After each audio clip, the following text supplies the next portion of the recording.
Hi everyone, I'm Erin Thompson of Everyday Expressions. Thanks so much for joining me today.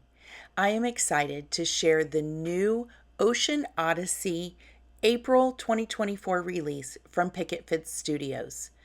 One of my favorite kinds of cards to create is an ocean theme, and there are so many fantastic goodies in this release. I'm using several on this one card. And in addition to all of the fantastic new products, I'm using several techniques on this card. So there's a little bit of something for everyone. So are you ready? Let's get started. I begin with using the new blue greens paper pouncers from Picket Fence Studios. And I love that there are new green blues and blue greens because, as you know, my favorite inks are from Catherine Puller, and Catherine has fantastic blue greens and green blues. And so I pointed out in the introduction her color wheel, and it's very easy to identify which ink colors would coordinate with the blue green paper pouncers and which colors of ink are actually green blues to coordinate with those paper pouncers. So I love that we now have an option in our paper pouncers and not just a light blue and a brighter kind of saturated blue, because I tend to use these colors quite a bit. So in my card, I've begun using Strathmore Bristol Smooth cardstock. And I like this cardstock for ink blending a lot. And then also we can do a little bit of water techniques. It's a mixed media cardstock and takes a lot of abuse with water. But I like also, it seems like it has a little bit of a coating on it. So when you are ink blending or paper pouncing in this case, it allows the ink to stay a little bit wet longer, and you can blend it and kind of mix it together. One other thing that I like about these paper pouncers on this paper is that it gives just a little bit of a bokeh effect if you don't try to blend it together. And I like that when we're creating this ocean background because it kind of looks like the swirling, tumbling water. And I think it gives it a really kind of cool background effect.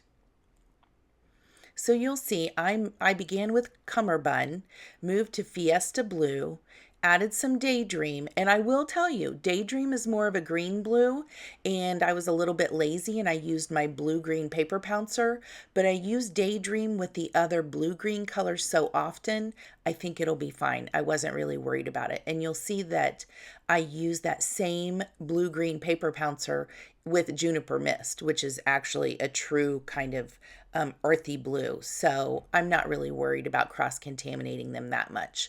I tend to use what I've got right at hand and make my life easy.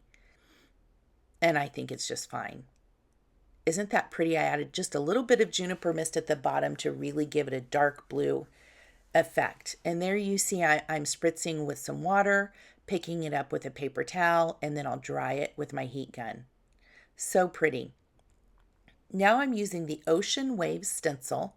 It's a really nice size 6x8 stencil, and I just used it in the upper left hand corner on my paper inking palette. It holds it in place nicely, and then I just go over with my paper pouncers, and sometimes there's so much ink on the paper pouncer already that I didn't even have to use an ink pad with it. You'll see with some of them.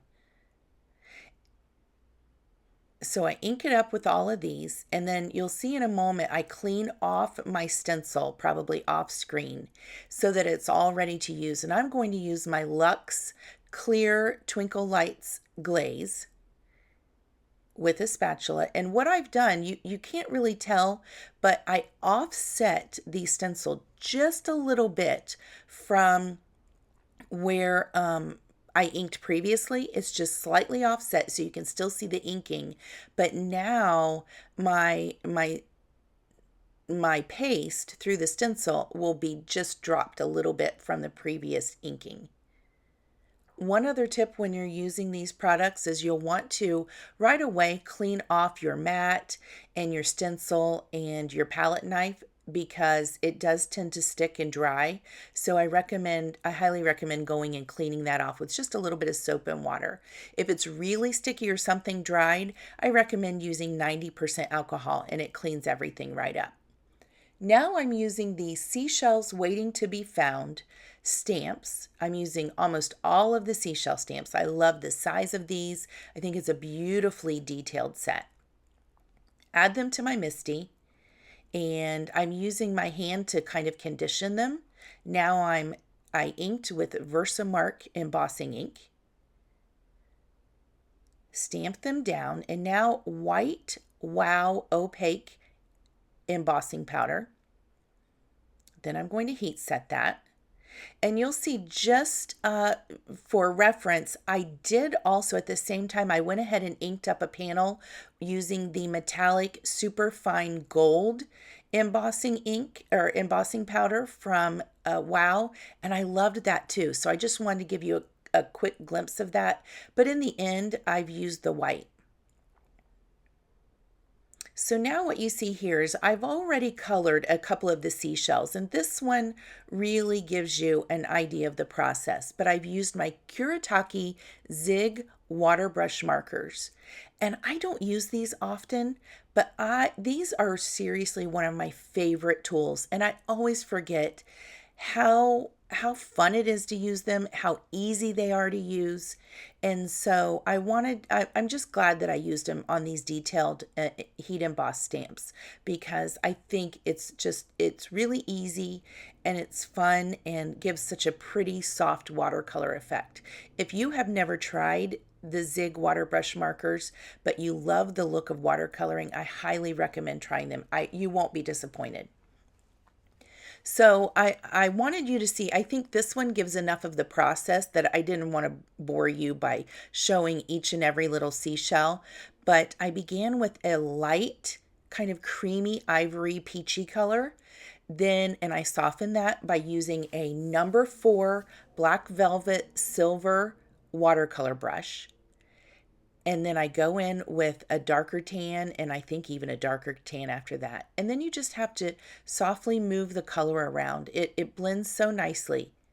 One point I want to make is I also really like to watercolor on the Strathmore Bristol Smooth cardstock because, like I said, the color kind of sits on top and it easily moves around to watercolor. I think it's very kind of beginner to intermediate watercoloring friendly, and I am certainly not a pro at it. So I feel a little bit more successful when I use this kind of paper.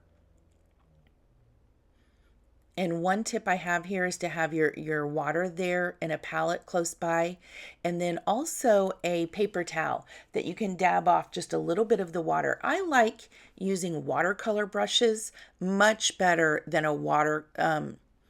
I guess they're called watercolor brushes. They hold the water in like a watercolor pen. They hold water in them, but I find it's very difficult to control the flow of water in them. So I tend to use a real watercolor brush that then I can dab off a little bit of the water, and I can add as much or as little as I need. And it's more easy to control. Then you can also use that paper towel there to dab off if you have any extra water or to dab color off of your embossing powder. So you see, I just use it to kind of soften the lines and blend it together.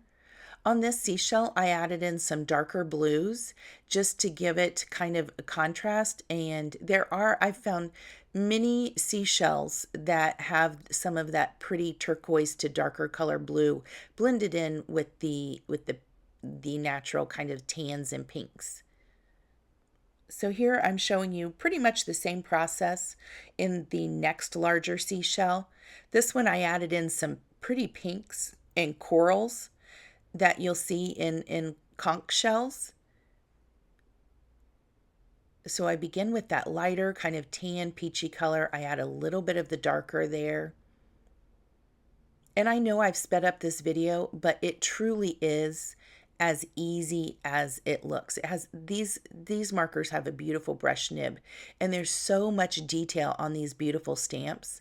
I think it's just so beginner friendly. This was the perfect technique to show these markers with these stamps. And I know you can't see a lot of detail on here, but if you try it, you're going to love it, I promise. They're so pretty. Just remember, same kinds of ideas and tips for when you're coloring with Copics. Same thing with these watercolor markers. You want to remember to leave your highlights with a lot of light colors, and then your shading with a lot of the darker colors. It's the highlights and the shading that really bring out the drama in watercolored embossed images. Here I've added a little bit of the pretty turquoisey blue. And finally, another quick tip is when you're watercoloring, let each layer dry. You may not be seeing it here, but move from one area to another so that one layer of watercolor can dry before you move on to another. And then you won't have so much of them bleeding together or kind of getting frustrated with getting a muddy color.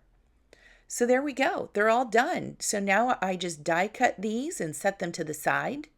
One thing I've also done off camera is I use the You Octopi My Thoughts to color and die cut some of the greens or some of the corals and kind of the grasses in the ocean, and I've die cut those and set them off to the side. Now my background is all, the glaze is dry, so I flipped it over, and I'm adding score tape to the back. And in this, we are going to create an infinity shaker card. So this is another technique that I've added in here. I like to take the cellophane from another stamp set. Often I will move mine into a clear sleeve, plastic sleeve that's a little bit more durable, but I keep these little cellophane sleeves just for this purpose. They work perfectly. So I just cut one side off, and I will put it behind my panel. And now we're just going to remove the tape and fold one side over.